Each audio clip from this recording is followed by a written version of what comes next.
Update tayo dito mga kababayan sa sunog dito sa Quiapo. Ayan, dito po sa may Piate University itong umuusok dito. So at agad rumisponde ang mga bumbero. Ayan, napakahaba rito mga kababayan ang pila ng bumbero. Ayun dito. So ngayon, kanina makapalang usok, ngayon ay medyo naapula ng mga kababayan na wala na yung usok. Dito po ito sa may Piate University. Yan, malapit lang to sa SM Carriedo. Ayan yung SM, tapos ito yung Piate.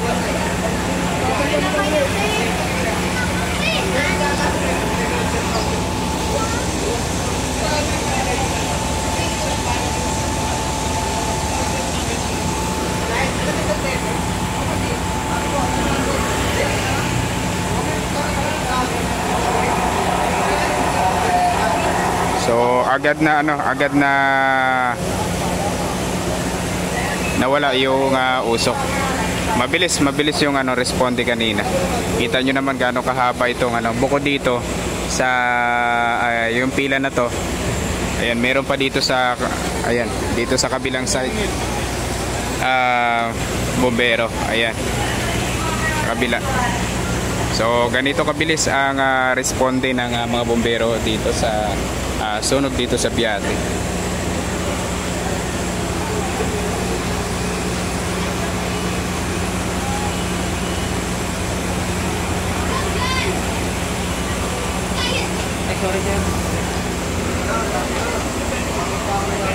Bilis kanina sana ako dapat patakbo dumaan doon kung nagugiro dumaan doon sa Dilpan, ipabagsak na yung di na ako tumakbo dito. Bagsak na yung barangay doon.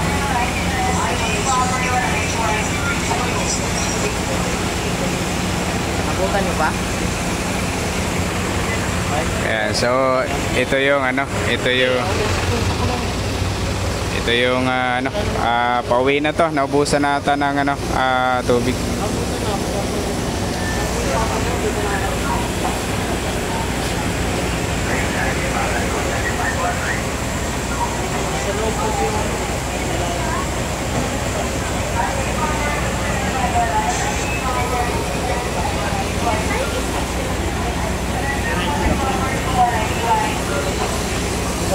Dulo ng isin na yan, kanan din.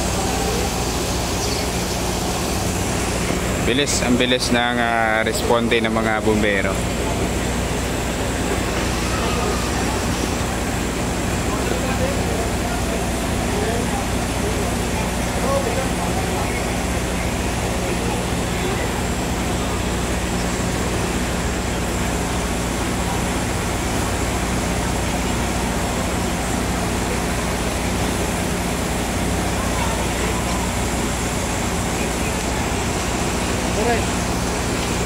Alam ko, ko lang.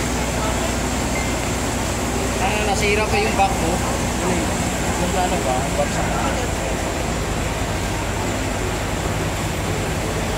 Nasira pa yung back mo. Natapos. Kapag nasira yung picture sa glass. Mabas yung hangin. Ayos pa rin, babalik na ako.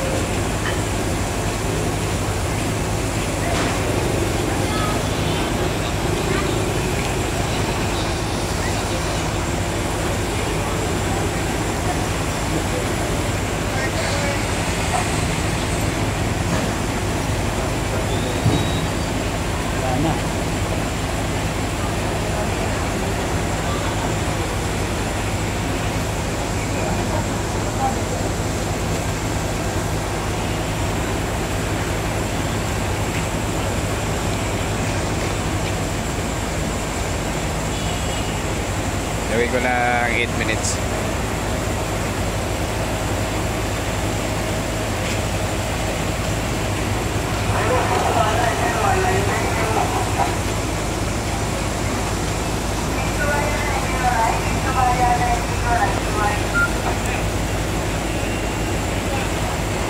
Grabe init.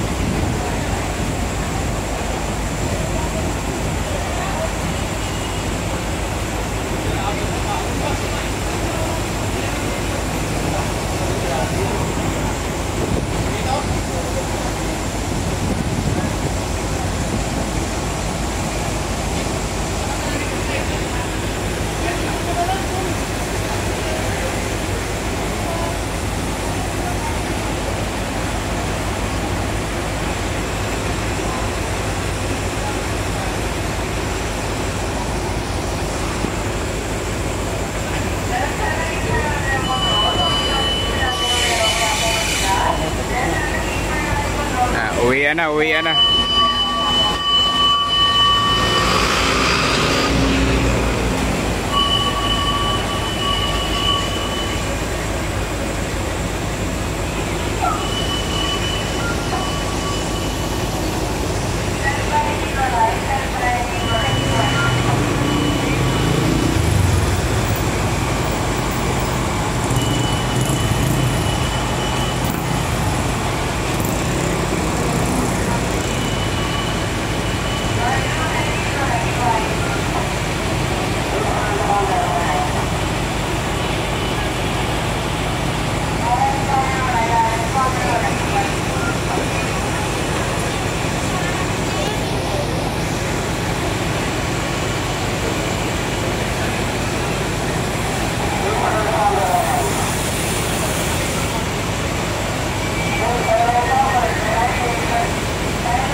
Ano kaya pinanggalingan ng sunog dyan?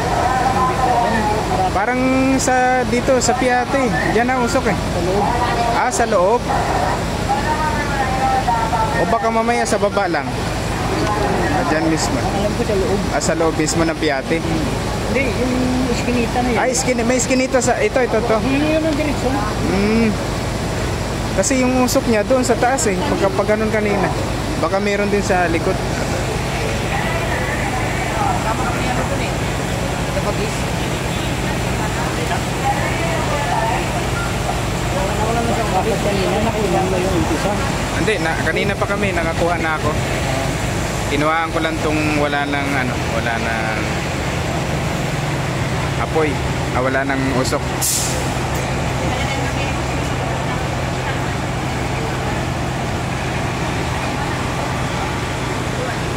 So yun, naapula na mga kababayan ng mga bombero. Okay na to.